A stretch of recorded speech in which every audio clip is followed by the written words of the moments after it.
Hello, welcome everyone to the UniSAFE webinar, Create Successful Awareness-Raising Campaigns on Gender-Based Violence at Your University. We are having more people joining us as we have already started. Please note that this webinar is recorded and your microphones will be muted during the webinar, but you may leave your cameras on if you want. It would be lovely to see faces and reactions if possible. Please note that even though the webinar is recorded, we won't record your video. Only the speakers' contributions will be recorded and will be uploaded on YouTube. This is for your privacy. For the questions and answer session, you may type your questions in the chat box during the sessions, and then during the Q&A, we will try to address them directly, and if not possible, we will collect them after the session and we will send you answers. Kindly keep your questions as concise and prompt as possible to ensure that everyone has a chance to participate. Today, I'm here with my colleague, Panayota. My name is Vasia Madesi, and we are both from the Yola Window team. Panayota, if you want to say a brief hi. Yes, of course. Hi, everyone. Welcome, and we hope for you. Thank you. The rationale behind today's webinar is to achieve actually two objectives. The first is to learn how to organize and set up successful awareness-raising campaigns on gender-based violence with the presentation of a step-by-step guide which has been created by the UniSAFE team, and it will be part of the toolkit that we are preparing. And then the mutual learning and exchange to get inspiration from each other. So we'll have the presentation of two successful practices from European universities. Before we start with the presentations, we will have a short intro by our colleague Colette from the coordination team that will explain a little bit more about the UniSAFE project, and then we will move on the step-by-step guide for organizing the awareness-raising campaigns. We will continue with the inspiring practice of the University of Namur, and we will have one more practice from the University of Geneva. We will close with a Q&A session. Thank you, and I will pass the floor now to Colette. Colette, if you want to share your screen. Thank you. Yes, good morning to everyone. So if you're here, it's probably because you've already heard about UniSAFE at one point. But I'd just like, before to carry on, I'd just like to give you a brief general overview about what UniSAFE is about and what UniSAFE has been doing and what we'll soon be doing afterwards. So UniSAFE is a project funded by the European Commission under the Horizon 2020 framework and aims to build a knowledge base and operational tools to make universities and research organizations safe. It's a 3-year project ending in January 2024, structured in 8 work packages with a consortium of 9 partners. So the objectives are to go from generating knowledge to producing tools and recommendations. So we aim to understand the context by collecting evidence and identifying gaps in previous studies and existing data on gender-based violence. We aim to collect evidence by gathering and analyzing quantitative and qualitative evidence of gender-based violence in research organizations and universities. What are the determinants, the consequences, and the efficiency also of institutional measures in tackling gender-based violence. We aim to produce insights too, by translating these findings into concrete policy recommendations, tailored tools for research organizations and universities, and capacity building activities to support stakeholders in eradicating gender-based violence. But these insights that are produced will always only be meaningful if they are actually used, and so we we aim to empower research organizations and universities such as you, who are here this morning, to implement effective policies through capacity building programs with a co-creation approach of the tools. So up until now, UniSAFE researchers have analysed the prevalence and impacts of gender-based violence via data has gathered through the UniSAFE survey, which has been implemented among 42,000 students and staff in 45 research organisations and universities. We've analysed organisational responses and infrastructures by data gathered by in-depth case studies, interviews of researchers at high risk of gender-based violence, and a strategic mapping of institutional policy responses in 15 member states. And then at a macro level, we've also looked into the legal and policy framework through extensive mapping by national experts in 27 European states and 3 associated states. So what did we produce up until now? If you go to the UniSAFE website, and on the output section, you'll find an overview of what we have produced now, all openly available. So we've, at least what you find on the project website. So we have the conceptual framework that we've been using within UniSAFE. You also find the key results from the UniSAFE surveys that are summarized in a report. We also have shared the multi-level analysis of this survey data along this 7P model. You'll also find a summary of the analysis with interviews with researchers and case studies of institutional responses and a policy brief on project findings. About the policy mapping, which has been so extensive that we've been looking into the national context in 15 countries, more than 30 countries, institutional policies, and this has been summarized in a European baseline.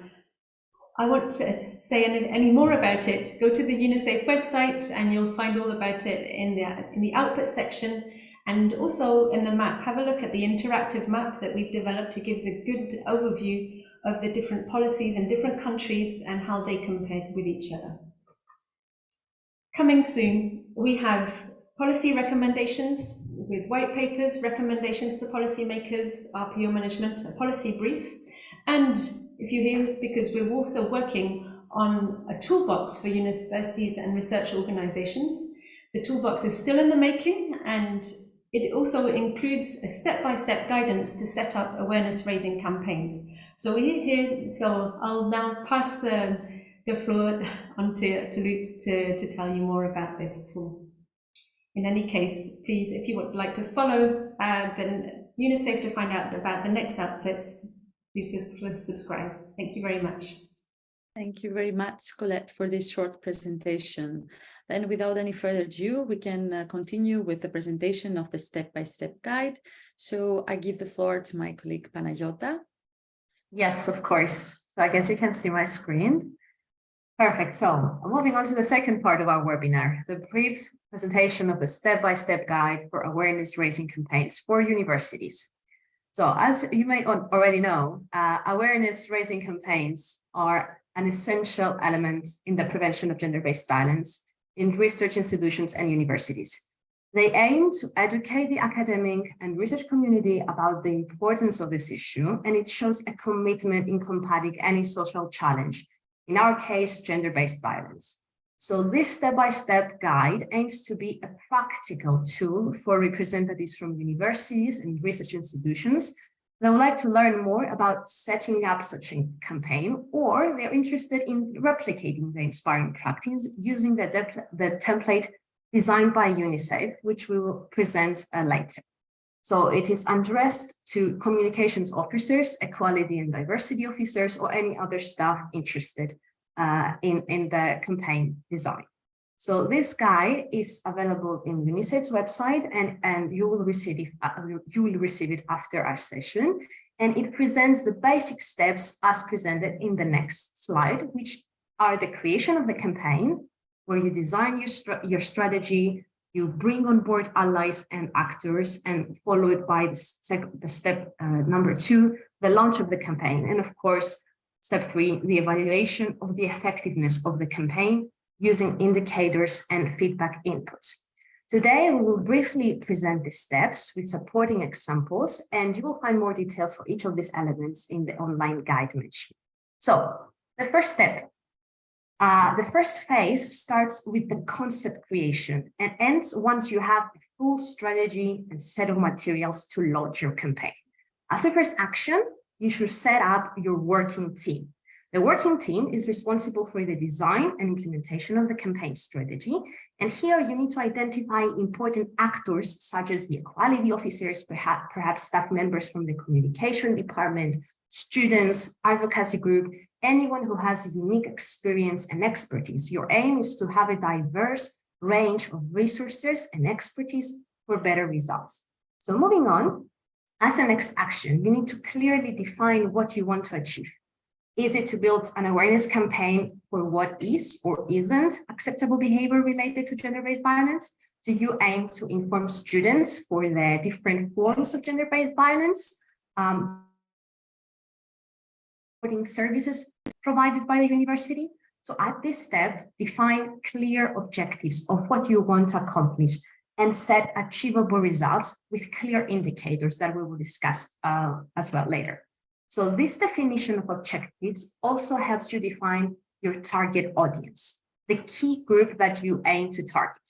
Then you need to determine the budget of the campaign. Include here costs related to printing materials, to staff hours, anything related to the implementation of the campaign. Now, in order to deliver a clear message effective to your target audience, consider perhaps testing the campaign, or even better, conduct focus groups before developing the campaign in order to identify the needs of your target audience. Remember to keep your message short, clear, and concise, using positive and inclusive language, and have messages that are trauma-informed and be sensitive to the experience of survivors or victims. For example, you may want to avoid implied victimization and instead focus on survivor empowerment. Now, moving on, the awareness-raising campaigns can take different forms. It could be social media campaigns, it could be workshops, seminars, perhaps events dedicated to a topic, competitions, exhibitions, challenges, and many, many more. You can use various channels to utilize the promotion, in order to promote these awareness campaigns, either in online or offline format, or perhaps a combination. Here, you need to choose channels that are more likely to reach to your target audience. For example, if your audience is undergraduate and master's students, then perhaps social media might be one of the best channels in combination with an offline format. The help of the communication department of your organization could be critical for this decision. Therefore, have in mind to have them on board. If you decide to go for an offline format, you need to place your material in strategic locations. For example, you need to identify high traffic areas where your material will be seen. If your target audience, again, is students, then university libraries, cafeterias, student centers might be the ideal location. When you design your campaign now, consider consulting expert designers, because you want to create an effective design, which is eye-catching, it's visually appealing, and it conveys your message clearly and effectively. Remember to always provide information for support services and resources offered internally at your organization or externally. It could be helplines, it could be email addresses, etc. And lastly, remember to get your approval either before or during different stages of the creation process. It is important to identify the relevant stakeholders and obtain approval in a timely manner to ensure that the campaign, of course, can move. Talking about time, we move on to the duration and time frame of your campaign, which of course depends on the type of your campaign, its size, the duration of the internal meetings, and approval time. So at this stage, remember to set a detailed timeline outlining any activities or events that take place. A good example of launching a campaign could be to choose international days or consider avoiding intensive periods, such as exams or holidays. And an important question that you need to address in step 1 is related to step 3, the evaluation. How will you measure the success of your campaign? Is it by the numbers of attendees of your event? Is it by the numbers of video views or the numbers of people who scan a QR code, the feedback survey results? So here you need to remember to set specific qualitative and quantitative indicators to measure the impact of your campaign. And last but not least, ensure that you design a campaign that takes into consideration intersectionality.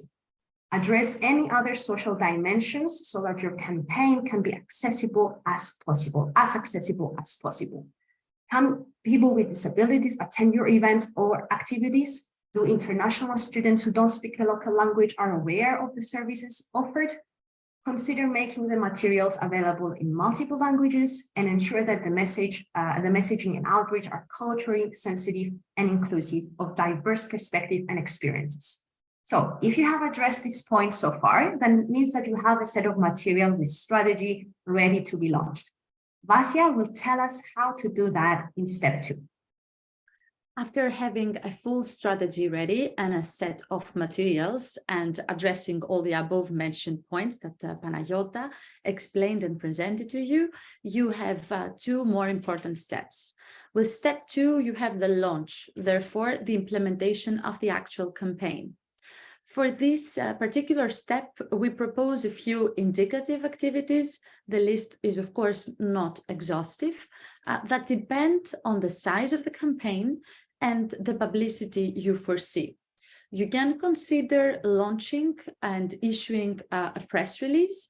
This press release could be more effective if it includes a particular call to action, for example, a pledge signed by students or staff members across the country or your region to generate some more interest about your campaign, more than your university premises. You can consider starting with an event, inviting speakers, having testimonials or special performances and other activities at the same time. Or you can identify key influencers and actors from different groups to reach out to specific target audience that you have defined during the step 1. After launching your campaign and somehow in parallel with that, you need to have in mind the evaluation of the campaign, which is key, to be honest. You need to think of how to measure the short-term and also the long-term impacts of your campaign.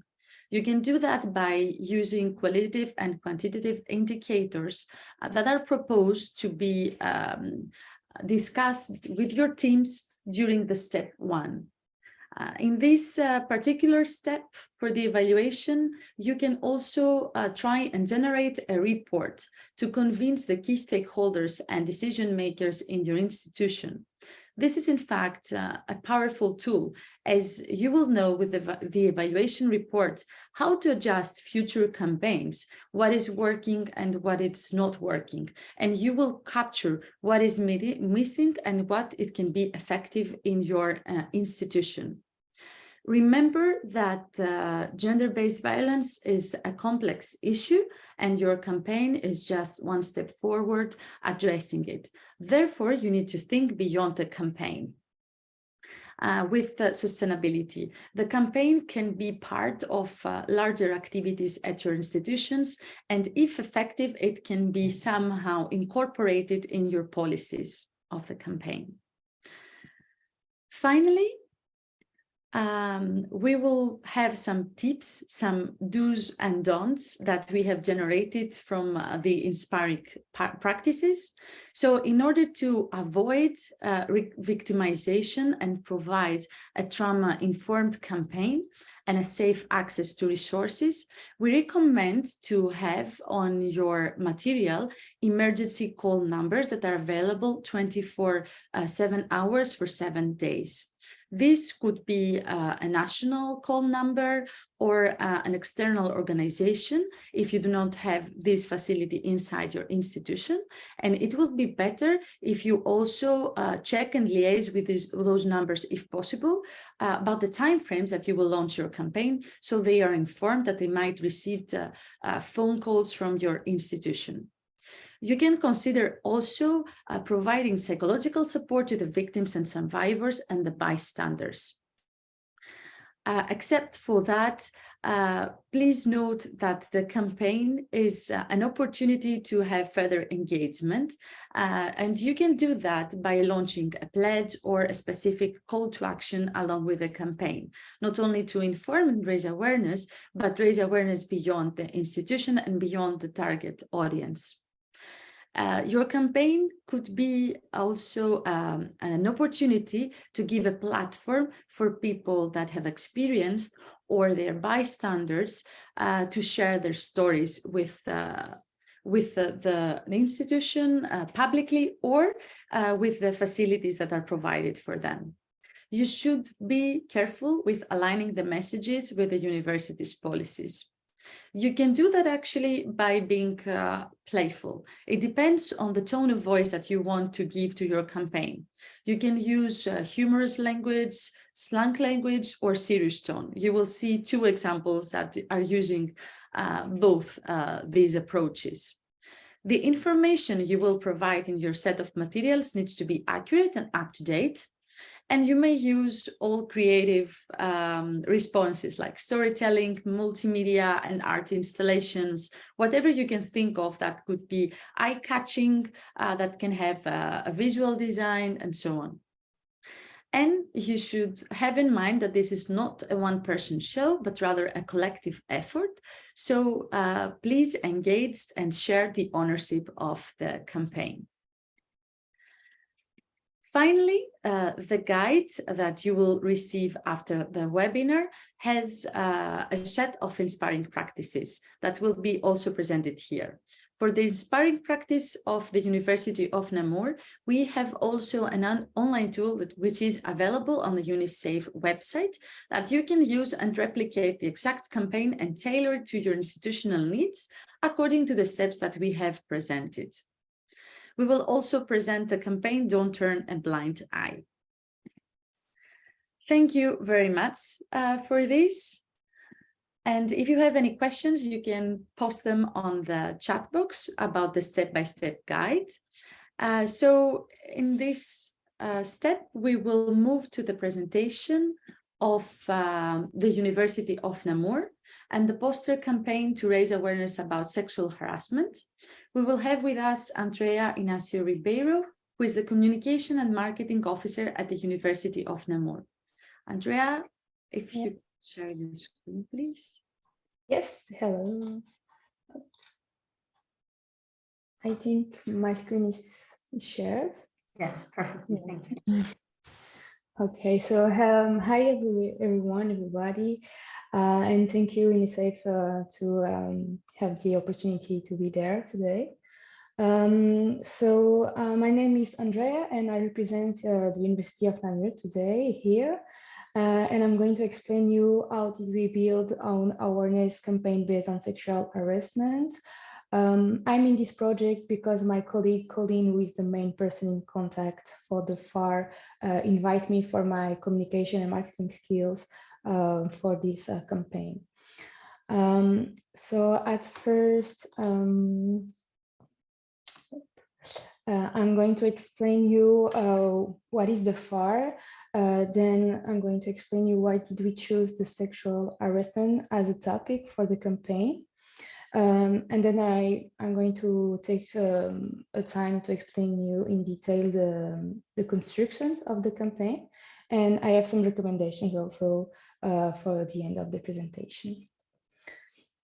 So the FAR here at the university, it's a protection cells that fight against harassment and violence. And it was created in 2021 here at the university. And the FAR has three missions. The first one, it's a training. We have also awareness and an help desk for students. So to have a little explanation, so the training is for students, but also for employees. So far organized trainees where people can learn how to react and how to support a victim. The awareness part, it's linked to the communication, and here the campaign.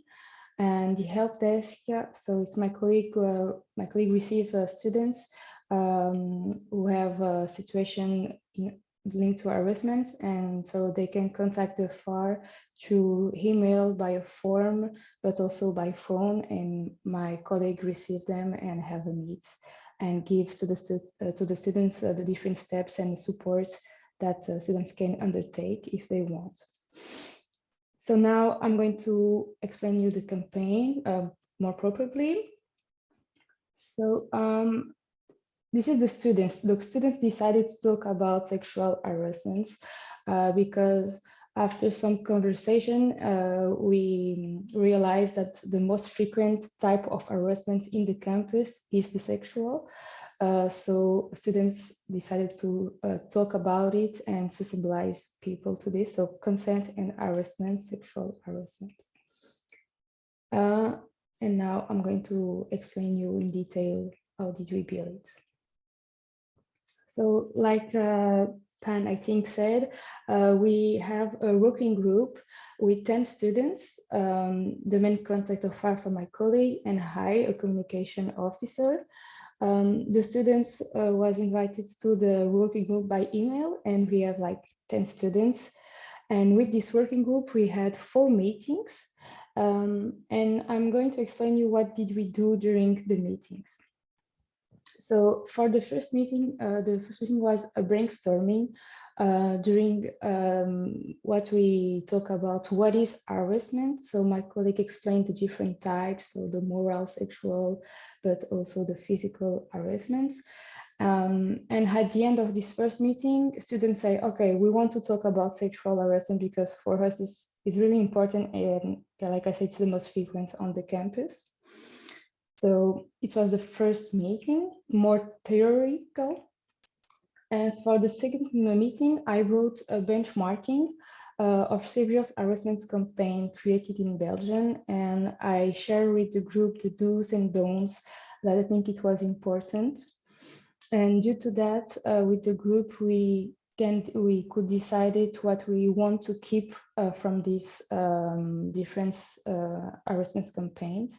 So for example, we decided to not have negative message, but more positive, and try to talk to different targets. So the witness targets, the victim, but also the abuser, have 3 different messages. And before talking about the third meeting, I just want to show you one of the harassment campaign that I shared during the benchmarking in the working group, at the working group. So I chose this campaign and students because students really like this campaign, and this campaign allow us to have a lot of ideas for on own campaign. For example, here you can see that they have 3 targets, 3 messages, and 3 colors to identify them. And students say, okay, it's a really good thing to do, and it's visual, so maybe we can do it also. So if you can see the green one, it's for witness. The blue or violet one is for victim, and the red one is talk to abuser. And also, we liked the message of the campaigns. If you take the witness one, the message is, how can we support a victim?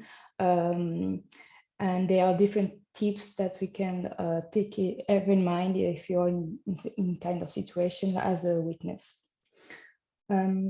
This poster also allow us to be careful to the typography because I think it's not really a good typography for visual. And also have the poster allow us to be careful to the information that we want to put on it and where we are going to diffuse the campaign.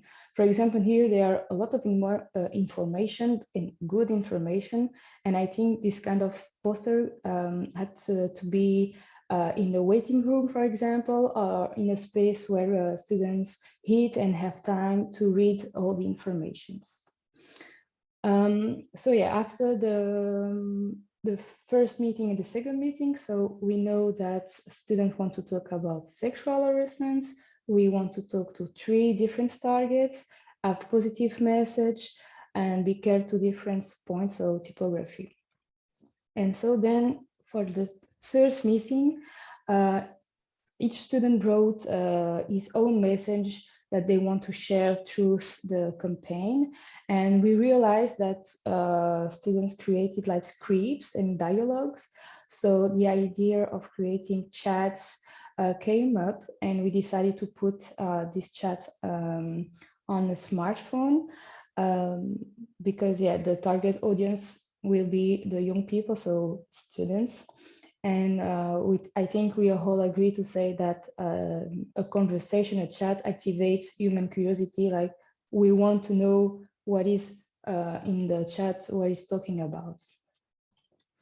And also during the third meeting, students want to have a power and identical sense on each poster and link to each target.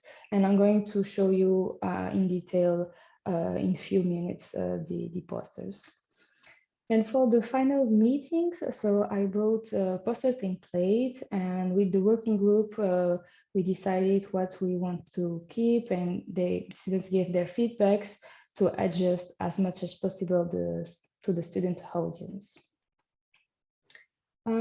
After I present you the poster, I just make a timeline to maybe show you in a different way.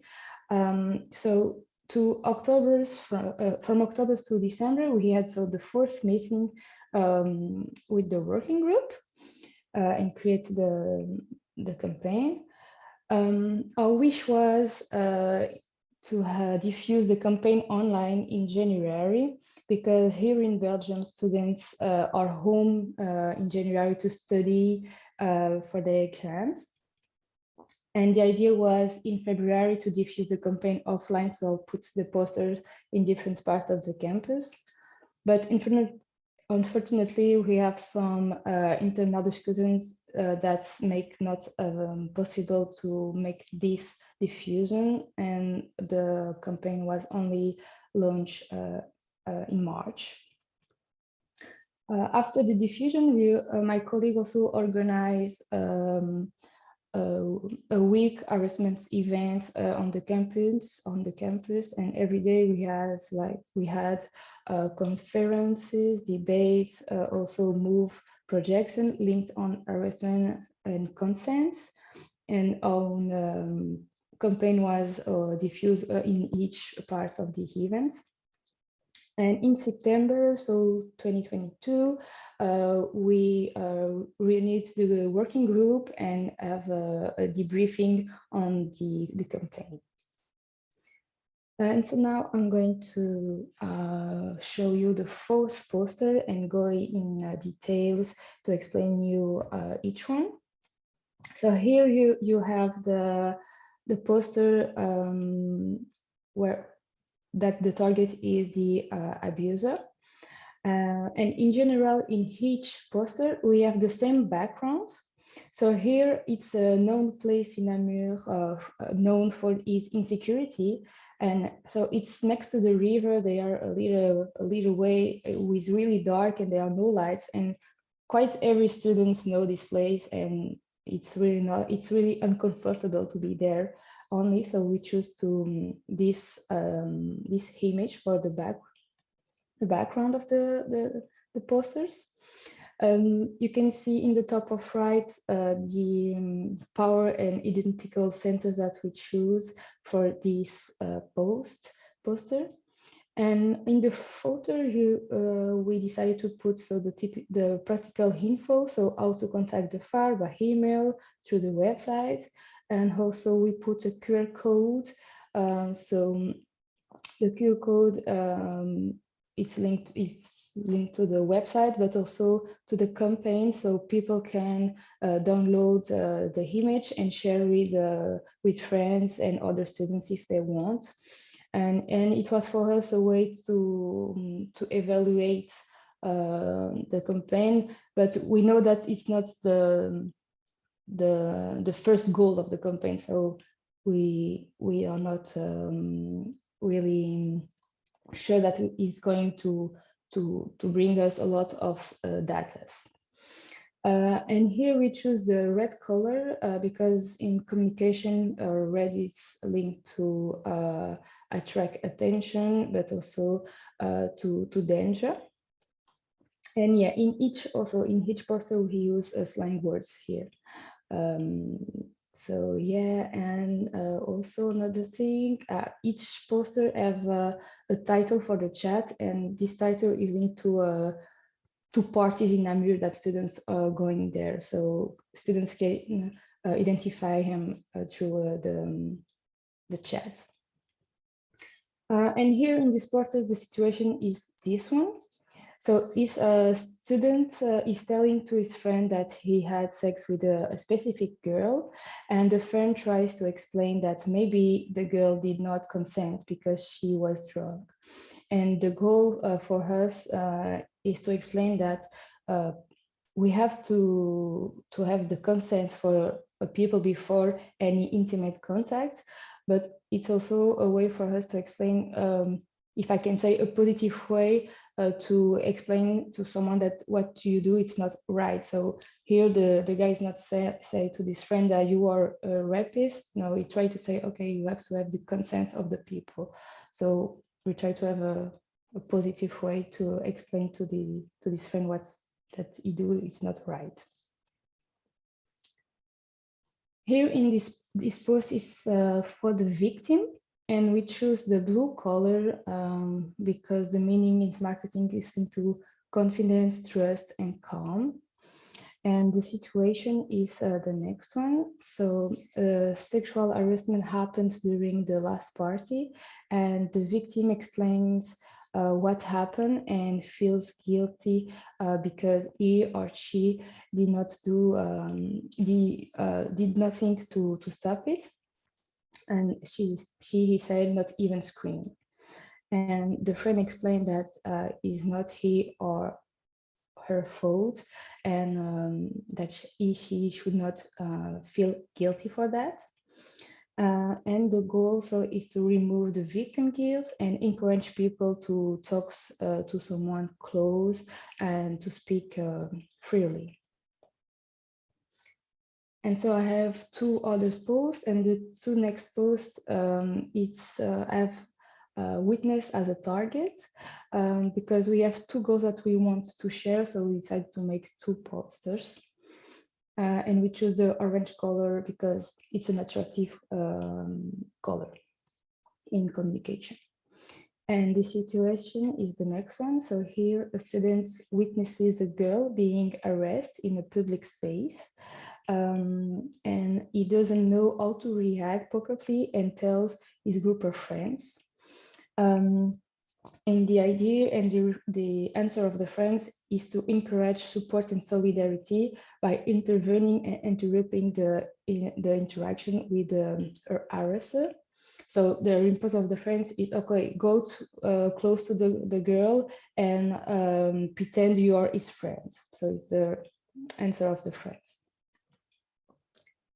And the other post, always for the witness, the situation is the next one. So here a student takes news from his friends who suffered sexual violence the day before, and the victim seems unwell and shocked. And here the goal and the response, the answer of the friend is encourage support and solidarity, but by accompanying the person to the health staff. So here it's to the far. So it was the fourth poster that we made for the campaign. So yeah, it was the fourth posters. If you have any question, they are the chat and maybe we can answer after. And now I have some fourth recommendations. And here the first one, we think is the most important, is we had to work with the students because they are the target audience. So we had to listen to them and their needs. So for us, it's really the most important recommendation. The second one is to insist on working with the department that have final decisions, because for our case, we want to diffuse the campaign in January and February, and we are not unavailable to do that because some internal discussions. So maybe if we was insisting on working with them, we are not this delayed on the diffusion of the campaign. Here the third recommendation, it's linked to the missions of the FAR, so the help desk for students, because when we do the debriefing on September, students report that some students are afraid to contact the FAR because they don't know if what they're going to say will be confidential, and of course is it. So maybe we, in the next campaign, we have to insist on this confidential aspect. And the last recommendation is to have a versatile campaign. So we are not, could not do it, but we think it's really important to have online and offline campaign. And for the online, of course, on social media, but also in the intranet of the campus, diffuse the campaign through it. So for me, it's all that I can say for you. So thank you for the attention, and maybe there are questions and we can answer after. Thank you. Thank you so much, Andrea, for these very interesting presentations and all the steps of the creative process that you presented. And also the recommendations are very important to learn from each other. You may post any questions that you have in the chat box. We will select them and we will address them during the Q&A session. But in the meantime, we can continue with the presentation of Brigitte. So Brigitte, could you please share your screen? We will continue with the inspiring practice. Don't turn a blind eye. Yes, we can hear you, but we cannot see your screen yet. So, thank you. So I can begin? Okay. Okay, I first want to thank you to be present at this webinar, then to thank UniSAFE to give me the opportunity to expose the why and how of our campaign at the University of Geneva and what we can learn of this experience. And finally, to thank you, Vasia, for the perfect organization of this webinar. And thank you also for the presentation. They show that we are on the same line. So now getting to my subject. Preparing a campaign on stereotypes in 2012, I discovered the book of Brigitte Grésy, a French bestseller published in 2009 on ordinary sexism, a totally unknown concept at that time. A book showing how sexual harassment is based on ordinary sexism, lack of respect, and last but not least, misogyny. Both book and writer inspired me definitively for the future concept of the campaign we launched 4 years later. Now, why a campaign on a very unpopular thematic in my university? Unpopular because people do not want what is supposed to give a bad publicity to damage the reputation of a very well-known institution. So why a campaign despite of a similar resistance? First of all, because in my function as head of the Equality Office, I heard a lot of testimonies in my small office from students, PhDs, but also professors, some being harassed and some observing harassment.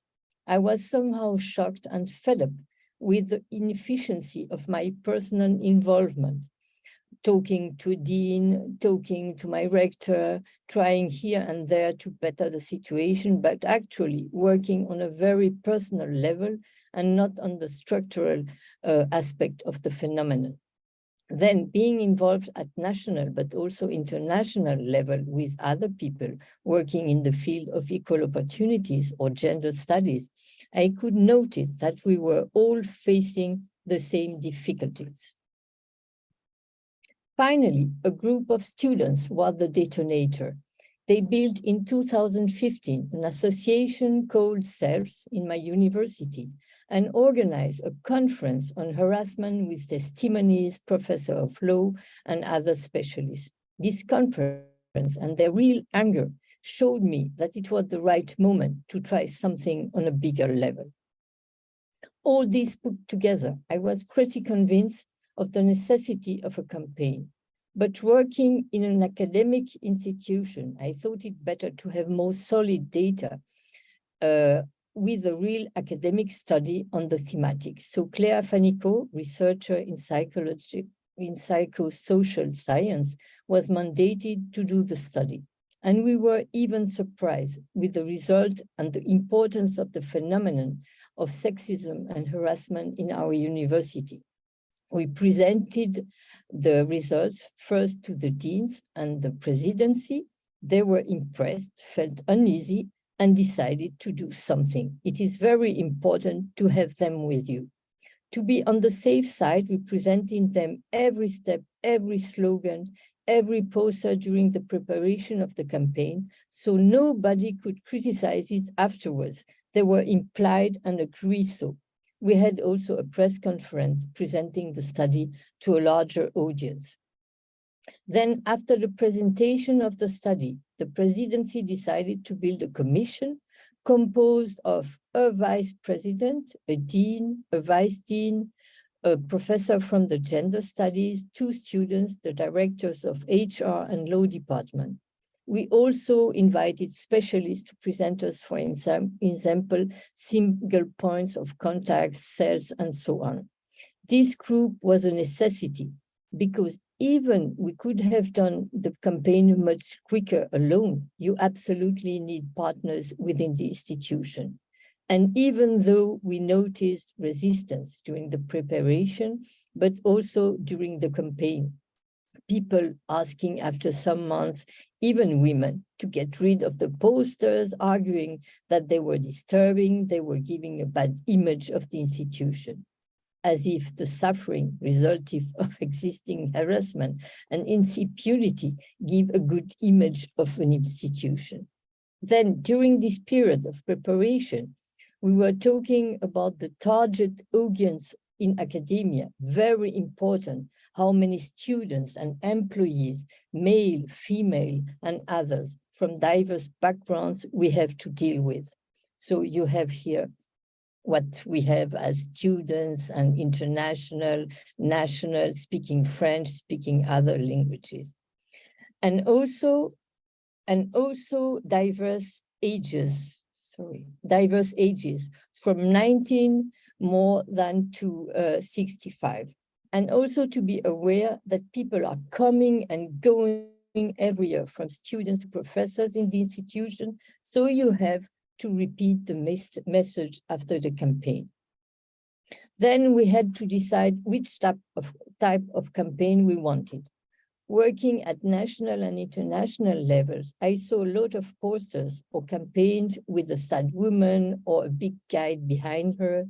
I thought it counterproductive and reducing the message. Also because the victims and the perpetrators are so diverse. They can be professors, PhD students, employees in the administration, people from here or there. So I definitely wanted to work on words, only words.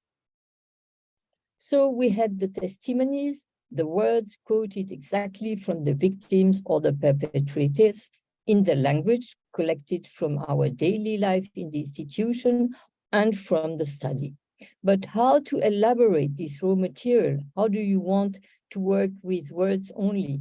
With which words do you choose? And how do you combine them? Maybe Do you use colors and so on? So we choose an agency, Cavalcade, which is specialized in slogans and big public campaigns for the city of Geneva, for instance.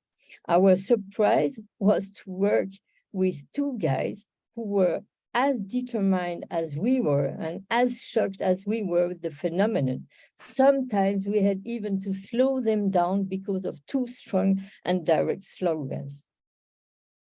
Then the campaign with the agency, we decided to divide it in two periods, some sort of a teaser during the first week in November 2017. We printed slogans on circles with sticks to the ground all over the buildings without comments, only announcing by email the launching of a campaign the next Monday. Then the week after, the posters, mostly in French, but some in English, were sticks on the walls and windows all over the places with the official launching of the campaign. We had an official press conference, sent invitation to all mailing lists, and were present in the newspaper at the University of Geneva, but also in the social media. During this day, people could register a small video. It was then presented on YouTube. The agency was also very active. Nobody was able to ignore it anymore, as well internal as external. It was a public campaign showing that academia, like the rest of the society, was experiencing sexism and harassment. A campaign alone with slogan is not enough. We were present in each faculty during this week with our round tables with specialists, with small conferences, presentation for students and others. We presented the guide, Don't Turn a Blind Eye, Sexual Harassment, Learn, Prevent, Protect, published in French and English, offering the possibility to know more about harassment, to know what to do as a victim, as a professor, as a testimony. And the two psychologists, independent from the institution, of the cell group Confiance, the single independent point contact for members of the institution, were also present during all the meetings. There is also a phone number, a specific phone number you can reach every day and at any time. Then we tried each year to do one or two new posters lately on LGBTIQ thematic, for instance, opening to other victims of harassment. We had also in the posters victims being women, but also victims being men. Then the same for the perpetrators. Then I wanted not to stay on the campaign, but to go further. And so I proposed with a colleague from Strasbourg to do an international conference on sexism and sexual harassment with the LERU, the League of European Research University. The idea was accepted, and we did it last June in Geneva. It was a big exit with specialists and keynotes from all over Europe and more than 200 participants. The Professor Lisa Uzu presented also at this occasion the UniSAFE project.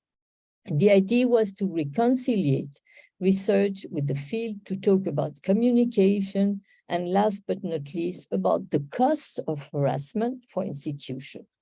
We are finishing the publication of the proceedings. I will send them to Vasia. If you want to, you can look at some parts of the conference on our website. We are in the world of campaign, of prevention, and dealing with a long-run systematic and structural phenomenon, so that is difficult to get rid of it in one shot, but also to measure the results.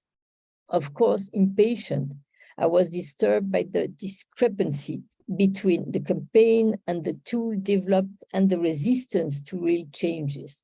Difficulty to make understand the importance of a new reminder of the campaign every year, even twice a year, because of the people coming and going, to repeat the message at every occasion officially, to change some administrative and legal procedure which make the victim even more victim, to make people really work together and find solution, to make people really proud of this campaign, as many institutions in Switzerland, but also in Europe and even in Brazil, adopted it and adopted our posters.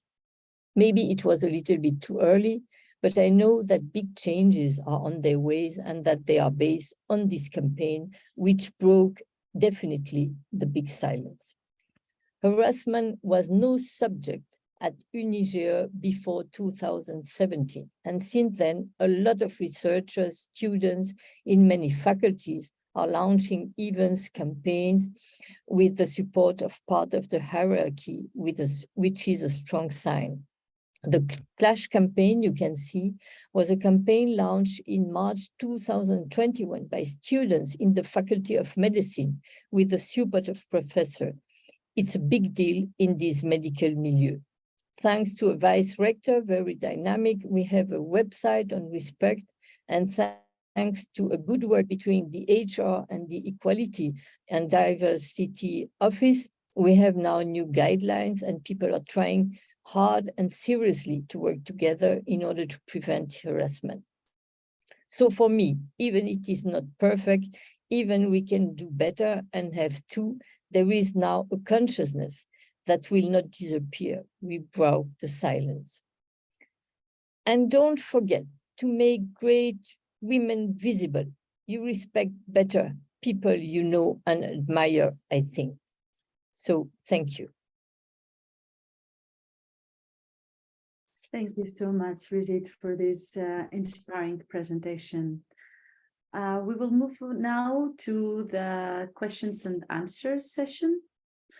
And we see that you have already started posting a few questions. Panayota? Yes, of course. So we have the first question. I think this refers to Brigitte, or perhaps both of our guest speakers. How have you dealt with the objections that the campaign is tarnishing the reputation of the institution, that it gives the impression that the school is an unsafe environment? So I understand that. How did you deal with the resistance that you mentioned, coming perhaps internally from the university, that actually the campaign kind of hurt the reputation? So it was very funny because we did the campaign in November, and in October we had the Me Too issue. So really one of the arguments was, even before I was telling them, if we do not do something, and in any case, we will have someone who is going to go on the social media and criticize the university and give a very bad image. So it is really much better to do the work really, and do it before the explosion. Huh? Yeah, indeed. And they were convinced because we had really the proof that it exists. So you cannot deny it, and you have to do something. If not, people are going to tell you you are doing nothing. What director are you? And so it's really better to be proactive. Wonderful. Thank you so much. We have another question coming up. Is it so sad that we have to deal with this issue in academia? How can we promote this issue in the codes of the university? I think this can be addressed from both of you if you wish.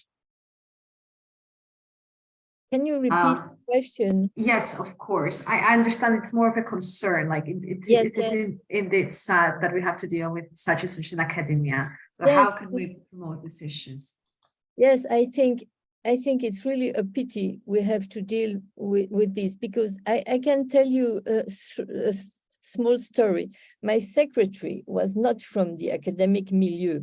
And coming to the University of Geneva, she had the big idea. She thought it was really the world of science, of knowledge, and she was really very perturbed when she noticed that even in academia, with professors, with students, where you have to learn things and to share knowledge, you have to deal with this. I mean, we are we are people, and it's all over the world and all over institution. It's sad, but it's so. But I really think that there is a change now. There is really a will to change things and to do something, even if Yeah. not perfect in a perfect way. But there is a consciousness, Indeed.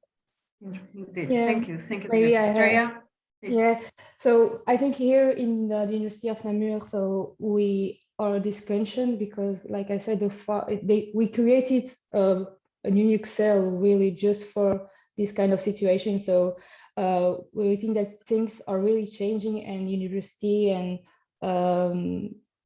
persons like the CEO know that. So we have a lot of reports from students before the existence of the FAR. So I think really things are changing, and for us the campaign was a little way also to make FAR know, so the notoriety of the FAR, because this was a new thing. So the campaign was a way for us, and how to say, an argument for the campaign. It was FAR is open for students, so students have to know who is FAR. So it was also a way for us to argument the campaign. I wanted to thank you. I like your campaign very much. Huh? Very. Oh, really? Thank you. Yours is really good also. Really. Very pushy, very provocative, and it's good. This is the students. So they're good. They're good. They know. Excellent. Thank you. Andrea, can we also ask you the question related to the resistance? Perhaps have you received some comments following up the launch of your campaign? How did you deal with that? Reaction after the campaign? Yeah, but coming in terms of resistance, how have you dealt with that? Have you received such feedback? Actually, the feedback that we had from the campaign was from the students, but also from externs of the university, and they are really good. So students, we really can learn the chats, and we identify him through it. So from the students, it was really positive, and external things that it was real powerful, and also good to give the students the opportunity to say what they want, because it's really strong words, and we have to deal with this with the general service of the communication from the university, and it was the difficult part. It's to have the opportunity to diffuse this kind of message, but we arrived to the final objective. Yes, indeed, it was a brave step for indeed. Thank you so much. So another question that I think I can address to both of our speakers. How did you get more men on board? Brigitte, you mentioned some couple of names of men who were passionate about the topic and were part of our work. So the question is, how do we encourage more men to be on this journey? And perhaps Andrea can also tell us from the perspective of students, were students, male students on board. Brigitte? Yes.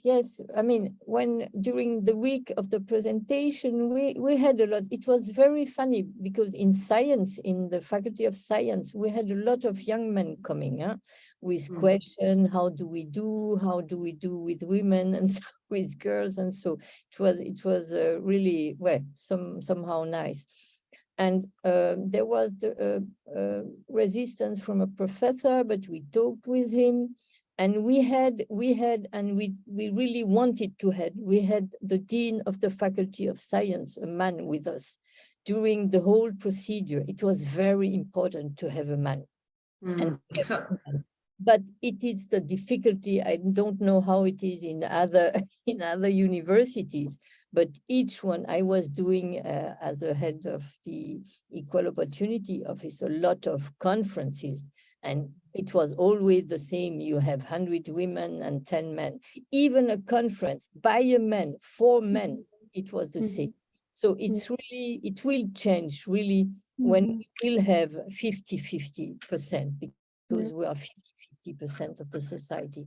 And sorry, but also, therefore, your campaign in Namur is also very important, because during the conference, we learned that it is harassment is very present between students, not Yeah. only for me. In my mind, it was the old professor with the young PhD, but it's not the fact. The fact is there is also a lot of harassment in between students, and so we Yes. have to deal with it also. Therefore, your Mhm. campaign was really, really nice, really interesting.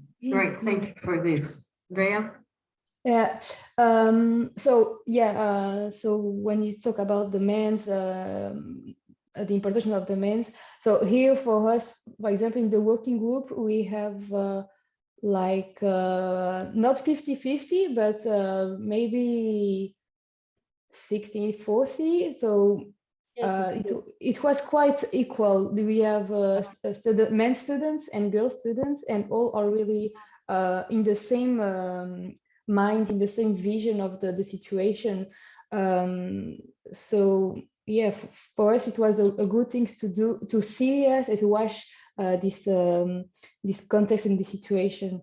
And yeah, on both is a man, and it was really happy to see this working group and this situation move on. So I think things are changing really. yes, yes. Good to hear it, indeed. Andrea, I would like to stay with you as we have a question that it's been addressed for you. Had you presented the results from the survey to the university before launching the campaign? The results of your survey? It says the survey. I think it's the results of the discussions you had with the students before launching the campaign. Have you presented them? Perhaps here is addressed to the university, but I guess someone in the leadership. On both, so the CEO from our department knew everything that we made during the meeting. So we write a report after each meeting with the students, and so own chief reports the information to the vice president of the students. So everybody knows what we do after each meeting. So yeah, I don't know if Great, thank you. Another question, I think it goes for both of you. Do you have any comments, recommendations to deal with the broader gender concept than the binary? I think both of you have also mentioned intersectionality, but if you would like to add something more particular, Brigitte? You mean including other type of victims? I understand that this is about the gender concept that goes before the binary male-female, perhaps including non-binary people. Yes, yes. We were from the beginning, I mean, of course, the most people harassed are women, but we included in the posters a young man being harassed, and also a perpetrator being a woman. So we really tried to open as much as possible. And 2 or 3 years later, we had 2 posters really on LGBT and trans questions. So really, it's important to open, of course. But the main subject is always the same. It's really women, young women being harassed. Huh? Yeah, we are totally agree with this. And we, if we read the chats, we try as much as possible to not gender, so yes. Be general, but it's not always easy. But we try to do our best on this because it's important. Yes, really important. Of course. Okay, great. Thank you both. Another question. This is more a practical question from someone who they're thinking ahead of the campaign. So we're thinking about producing a video with statements against gender sexual harassment, from different members of the university. Since the topic sexual harassment is strongly related to power structures, should this video show people from the top management or not members across the university, for example, students, secretaries, etc.? what you recommend based on your experience? I don't. Yes. I'm not sure I understood the second part. Or not members across the university, perhaps. Can you rephrase the question so we can go back? Or if someone else understood that, please feel free to send us a message. But I can answer, yes, I can say something. I think it's very important that the top management and the presidency has a really clear language about this, but not only clear language, but also clear actions. Because if not, you are working on the level of students, on the level, you know, and it's very important, but you have also to have always a message coming from above. And so we had, during this week of presentation, we registered some videos, and the rector told something, some deans told something, and then they were produced. But of course, you have to have persons who are completely completely okay. Huh? So, but it's really important. It's really, and also to have the financial support, because it's not easy to do a campaign. And if you want to have an agency, you have to have money. So it's not only the students who are going to work like mad and doing their studies and doing a campaign. So you really need also a strong financial investment of your institution. It's really important. If not, you are going to kill yourself and to kill the people who are working hard on the subject. Huh? Great. I think that was addressed, because the question was asking if we should involve all members to be featured in the video or only top management. But indeed, inclusion is the main goal. Andrea, if you'd like to add something on this question. Yeah, I maybe not understand all the questions, sorry. But I think, yeah, managers are important because of the final decisions. For own experience, we had some problems linked to that, because for us it was not just talking about sexual harassment, but it was also we have a timeline to talk about the FAR, and we had to be quickly, because we want to every students know that if they have any problems linked to harassment, they have the support at the university. So we was really on time, so we move on really quickly, even if we don't have all the supports, but because we want to do something, we want to share to all the campus and students what we are doing. So maybe it was one of own mistakes to do that, because we make the things and have to try to convince the manager at the final of the campaign before the diffusion. So maybe it was one of the own mistakes, because we do everything by with the groups. So yeah, the final decision and the manager is really important during all the campaign. That's indeed really, really important. Great, thank you so much. We received many messages thanking you for sharing your inspiring experiences and practices. And yes, the recording of today's presentation will be available in YouTube in the next days. You will receive a message from us regarding that. And do we have more time to take one more question before the final question? I think we're okay with timing. Yes, we have 15 more minutes, so we can take a few more questions. Okay, perfect. So we have one here. Thank you for the important presentations. Great work you have done. I would like to ask you, how long did it take you in average to prepare and run the campaigns at each university? So talking about the mental preparation, it was from 2012, and the campaign begins in 2017. But really, it begins in 2015. So you can say more or less 2 years. 1 year for the data, the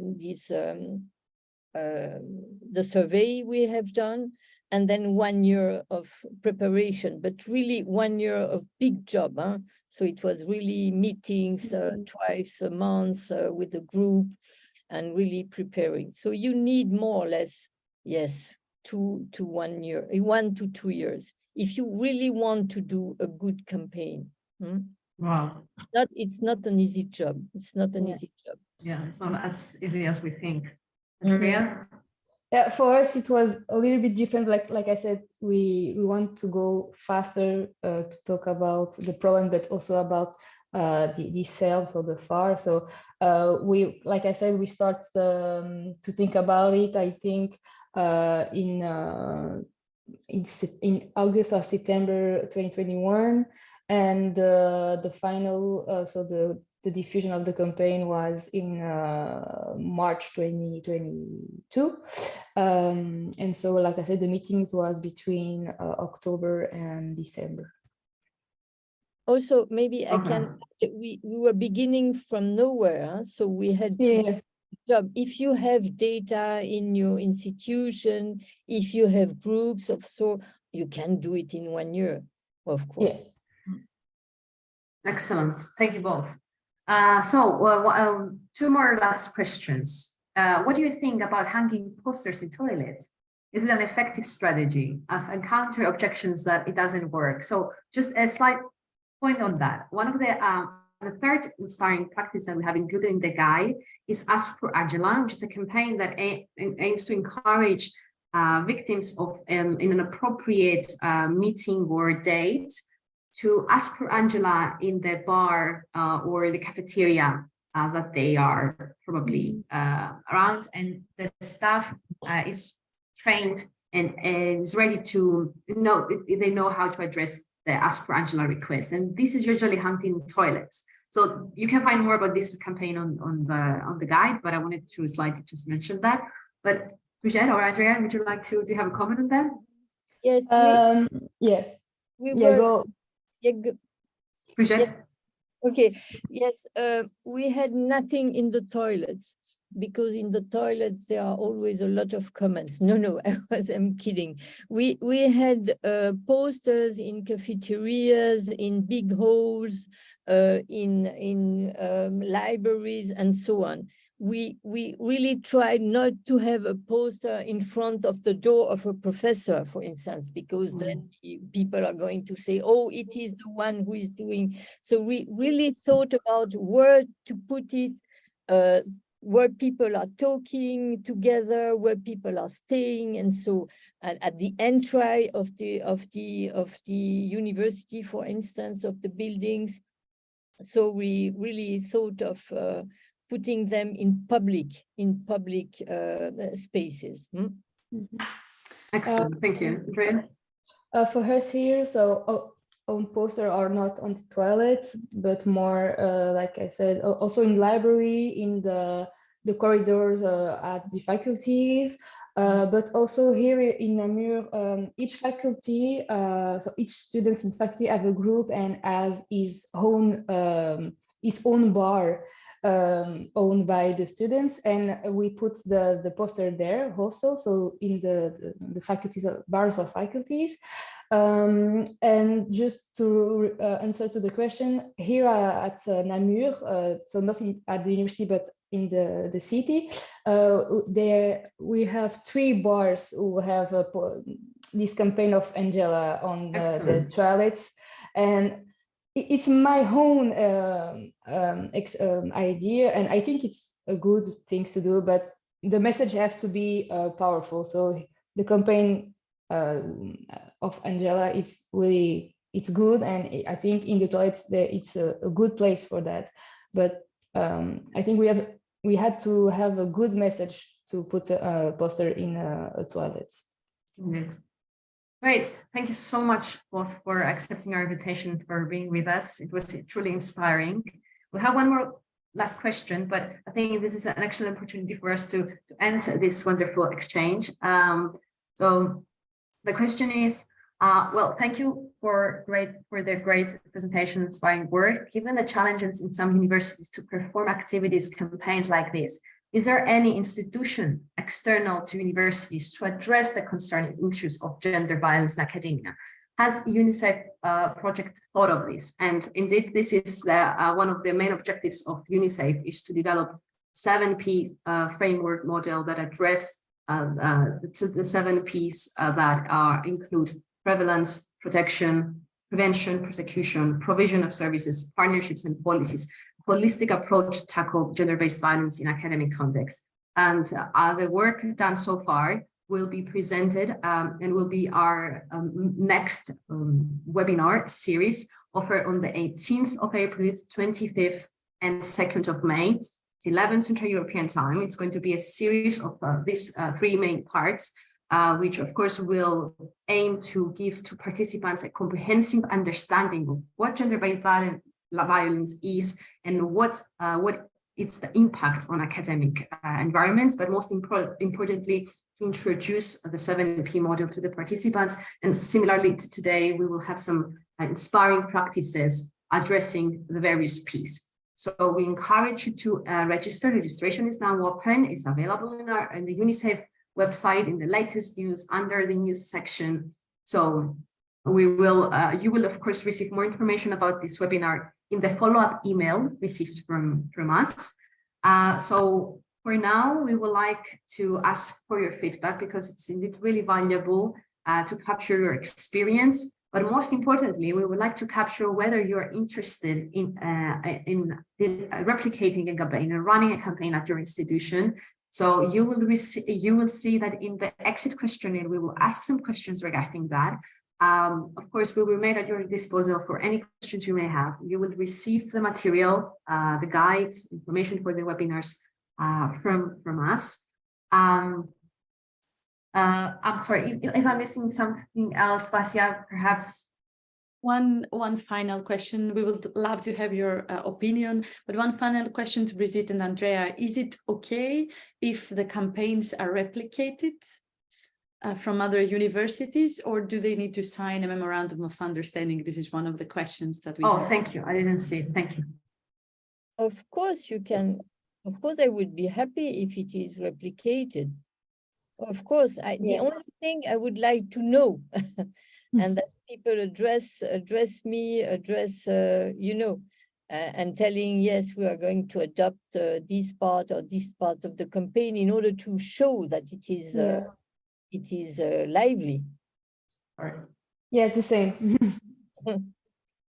Thank you so much for the presentations and your input. We'll contact you via email to provide you the step-by-step guide, the exit questionnaire if you didn't have the chance to reply, and of course, after the permission of Andrea and Brigitte, their presentations as well. Thank you very much. Thank you. Thank you, everyone. Thank you very much for the. Thank you. Bye-bye, Andrea. Bye. Bye, Brigitte. Bye.